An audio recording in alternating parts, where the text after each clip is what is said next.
함께 보실 말씀은 구약성경 룻기 4장 7절에서 22절의 말씀입니다.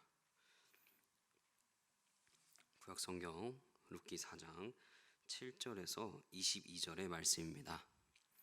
함께 읽겠습니다. 시작. 옛날 이스라엘 중에는 모든 것을 무르거나 교환하는 일을 확정하기 위하여 그의 신을 벗어 그의 이웃에게 주더니 이것이 이스라엘 중에 증명하는 전례가 된지라. 이에 그 기업 물을 자가 보아스에게 이르되 내가 너를 위하여 사라 하고 그의 신을 벗은지라. 보아스가 장로들과 모든 백성에게 이르되 내가 엘리멜렉과 기럨과 말론에게 있던 모든 것을 나오미의 손에서 산 일에 너희가 오늘 증인이 되었고 또 말론의 아내 모압 여인 룻을 사서 나의 아내로 맞이하고 그 죽은 자의 기업을 그의 이름으로 세워 그의 이름이 그의 형제 중과 그곳 성문에서 끊어지지 아니하게 하매 너희가 오늘 증인이 되었느니라 하니 성문에 있는 모든 백성과 장로들이 이르되 우리가 증인이 되나니 여호와께서 내 집에 들어가는 여인으로 이스라엘의 집을 세운 라엘과 레아 두 사람과 같게 하시고 내가 에브랏에서 유력하고 베들레헴에서 유명하게 하시기를 원하며 여호와께서 이 젊은 여자로 말미암아 내게 상속자를 주사 내 집이 다말이 유다에게 낳아준 베레스의 집과 같게 하시기를 원하노라 하니라.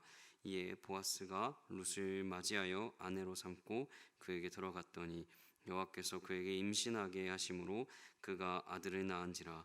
여인들이 나오미에게 이르되 찬송할지로다. 여호와께서 오늘 내게 기업 물을 자가 없게 하지 아니하셨도다.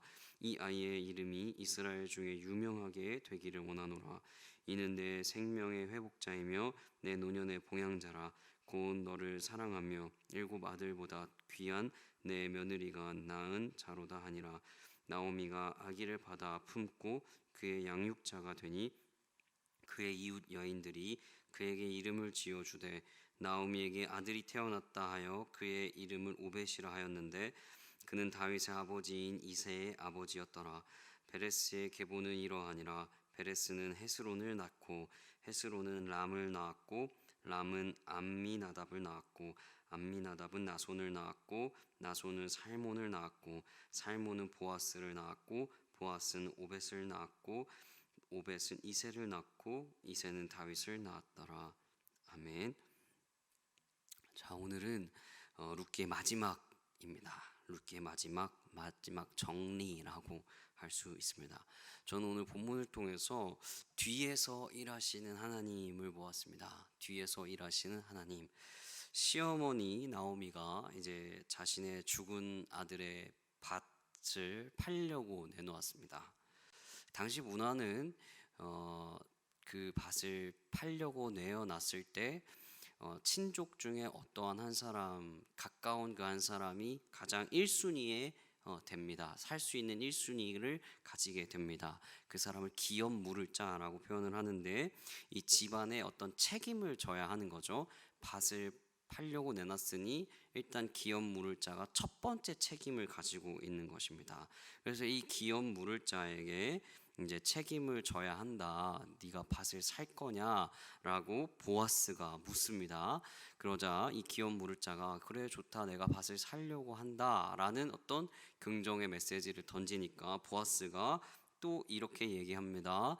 근데 그 밭을 산다면 나중에 룻과 결혼을 해야 되고 룻과 결혼을 해서 아들을 낳는다면 다시 이 밭이 룻의 아들이 될 것이다 라고 이야기를 한 겁니다. 그러자 이 기업 물을 자, 이 책임을 져야 하는 그 사람의 입장에서 굳이 나는 그렇게 하고 싶지 않습니다 라는 이야기를 하는 겁니다. 그리고 나서 이 기업 물을 사람이 이렇게 이야기를 하는 거예요. 신발을 벗어주면서 8절 세 번역에 이렇게 쓰여 있습니다.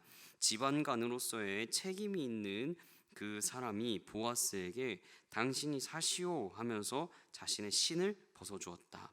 세 번역인데요.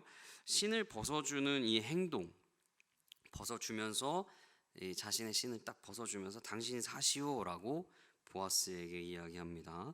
그래서 이 신을 벗어준 이 행동이 바로 그 당시 문화 속에 또 들어 있습니다. 이 문화 속에 이 신을 벗어준다는 것은 당신에게 확정합니다. 계약을 확실하게 합니다. 당신이 확정하십시오라는 어떤 계약에 대한 성립, 계약의 도장을 탁 찍는 것과 동일합니다.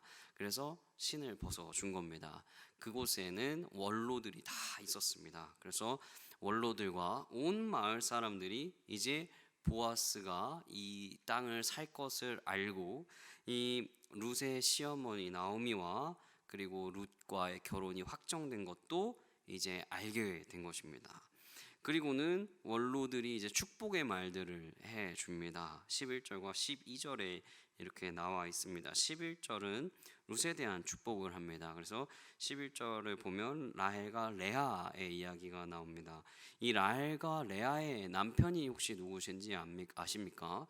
이 라헬과 레아의 남편은 야곱입니다.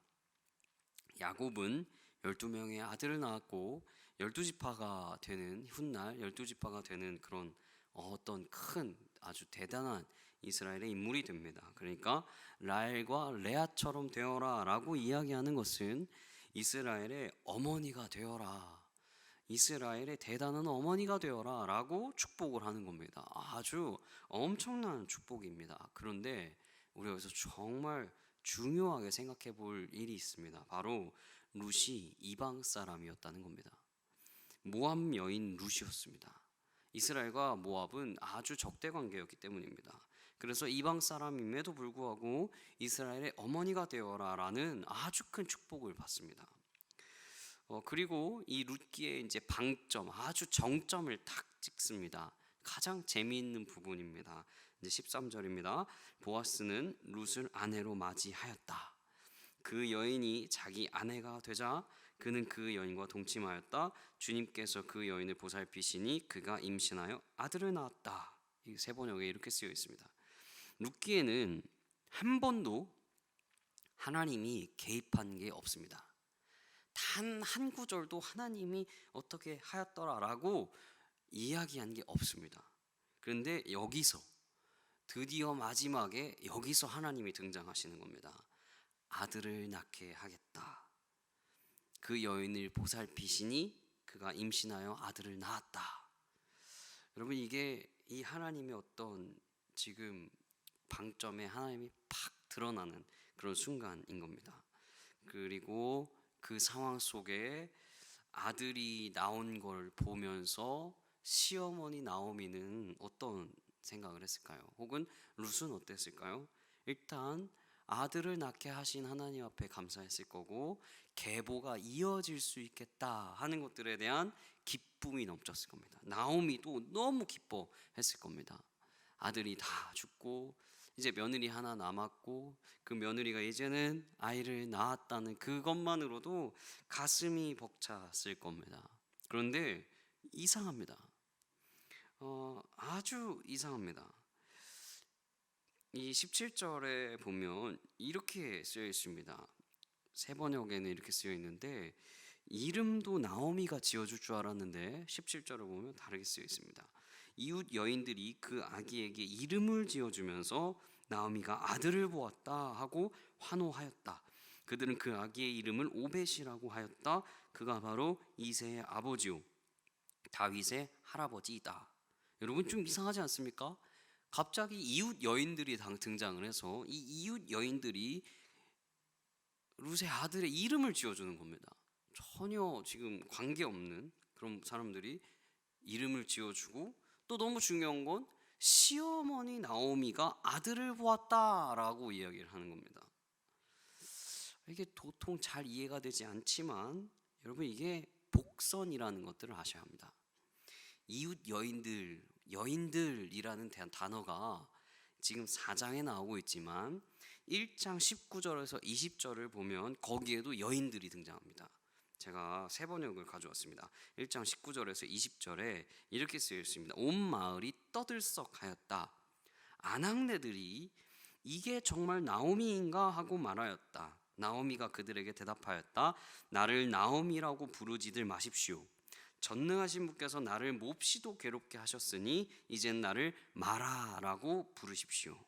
여러분 여기서 아낙네들이 나옵니다. 이 여인들이 나옵니다. 1장 19절에서 20절에는 누구이냐? 이게 나오미냐? 라고 물었던 이들입니다. 그때 나오미가 이 얘기를 합니다. 마라. 여러분 마라가 무슨 뜻이냐면 쓰다 라는 뜻입니다. 나오미는 지금 그때 1장의 그 상황 속에는 모든 것이 아팠습니다. 썼습니다. 고난이었습니다. 고통이었습니다. 그래서 나를 지금 쓴 상황, 아주 어렵고 고된 상황, 그 상황입니다 라고 나의 이름을 그렇게 불러주십시오 라고 이야기를 하는 겁니다. 그런데 지금 4장에는 어떻게 되어 있습니까? 이웃 여인들이 그때 물어봤던 그 아낙네들처럼 이웃 여인들이 이제는 나오미에게 아들이 태어났다라고 이야기하는 겁니다. 마라에 있었던 자신의 이름이 굉장히 고달팠습니다. 마라라는 그 이름이 너무나 어려웠습니다. 근데 이제는 자신의 이름처럼 삶을 살아가는 마라의 삶이 아니라 아들 낳은 기쁨, 자식이 있는 기쁨, 그 기쁨으로 이제는 나오미가 이름이 바뀌어 버린 겁니다. 그 기쁨 때문에 이웃 여인들이 나오는 겁니다. 룻은 자신의 시어머니와 함께 고통에 함께하였습니다. 자신도 그래서 고통의 삶을 살았습니다. 자신의 혈족도 아님에도 시어머니의 고통 속에 함께합니다. 그렇게 하자 그 고통 속에 그렇게 함께하자 고통이 바뀌어서 아들을 낳는 아주 축복의 기쁨이 있는 그런 삶이 되어난 것입니다. 이 순간 속에 처음 1장부터 4장까지 그리고 4장 중반까지도 하나님은 드러나지 않으셨습니다. 그러나 하나님은 보아스와의 결혼 그리고 그 결혼까지의 인도하심도 하나님이 하신 것일 것입니다. 단 성경에 드러나지 않은 그런 부분이겠죠. 그리고는 그렇게 이야기가 마무리되고 족보가 등장합니다. 족보의 등장은 베레스로부터 시작을 합니다. 그리고 다윗까지 이어집니다. 룻기는 자연스럽게 왕조가 연결이 됩니다. 이후에는 이제 왕조가 시작될 거야 라는 어떤 복선을 또 주고 있는 겁니다. 우리는 그래서 알고 있습니다. 다윗을 통해서 예수님이 등장할 것을 알고 있습니다. 그러나 그 당시에 예수님이 오지 않은 그 당시에 이스라엘 백성들이 예수님을 알 수 있었습니까? 없었습니까? 예수님을 알 수 없었습니다. 그들에게 그래서 이 룻기가 어떤 의미가 있었는가라고 우리는 생각해 봐야 합니다. 그들에게 예수님이 없는 그들에게 지금 무슨 의미가 있는가? 룻기가 무슨 이야기를 던지고 있는가? 단 한 가지입니다. 당시 이스라엘 백성들이 포로에서의 삶에 해방이 됐고 출애굽을 했고 애굽의 삶을 경험했고 그리고 그 하나님이 선택받은 우리의 민족, 선택받은 선민 사상을 이 이스라엘 백성들이 가지고 있었습니다. 그래서 우리는 선민 사상에 선택받은 민족이기 때문에 다른 이방 민족들을 배척합니다. 너희는 하나님의 백성 아니잖아. 너희는 다르잖아. 너희는 아니야. 라면서 이방 민족을 배척합니다. 계속. 그런데 이 룻기가 질문하고 있는 겁니다. 이 룻기를 읽으면서 생각하는 겁니다. 이방인들과의 상종하지 않겠다고 했던 그들에게 이방인들은 다르다고 말했던 그들에게 룻기가 질문합니다. 이방 여인 룻을 통해 다윗이 나왔다. 믿음의 조상이 나타났다. 그럼에도 이방 민족을 배척해도 되는가? 그럼에도 이방 민족을 배척해도 되는가? 하는 질문을 던지는 겁니다. 룻기가 이야기하는 겁니다. 다른 사람의 고통과 함께하는 것, 이방 민족을 배척하는 게 아니라 그들의 고통을 함께하는 것, 그것이 진정한 기쁨이다. 이방 민족을 배척할 것, 그리고 배척할 이유는 우리에게 없다. 룻은 이방 여인으로서 다른 사람과의 고통을 함께함으로 무너진 가정을 세웠다. 이 무너진 가정이 다시 살아남을 통해서 다윗이라는 믿음의 조상이 나온다. 그리고 그것이 예수님까지 생명이 생겨날 것을 룻기 전체를 통해서 우리는 이해할 수 있습니다. 그러나 그들은 이 이야기를 통해서 이방 민족의 여인 그녀를 통해서 우리 믿음의 조상이 태어났구나. 우리에게 이방민들의 고통과 삶 속에 우리가 함께 해야 하는구나를 루키를 통해서 알 수 있었을 것입니다. 여러분, 그렇다면 우리의 삶은 어떠합니까?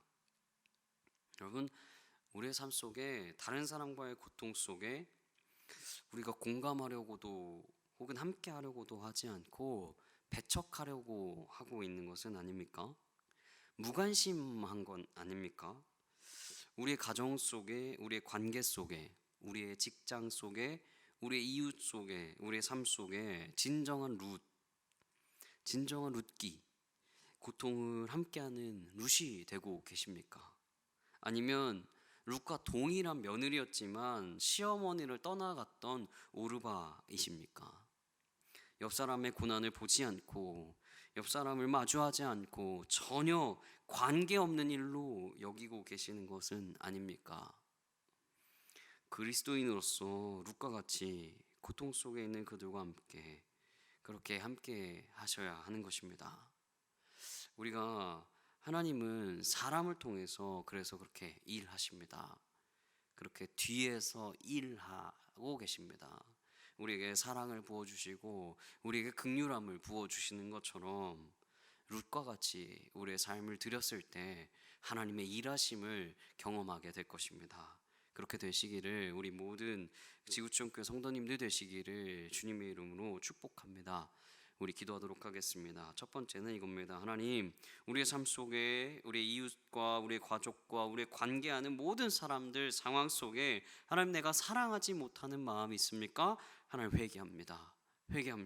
두 번째, 하나님, 우리의 삶 속에 이웃의 고통과 함께하는 우리들 될 수 있도록 아버지 사랑을 부어주십시오. 주님의 사랑을 하나님 그렇게 부어주십시오. 우리 이렇게 기도하도록 하겠습니다. 기도하겠습니다.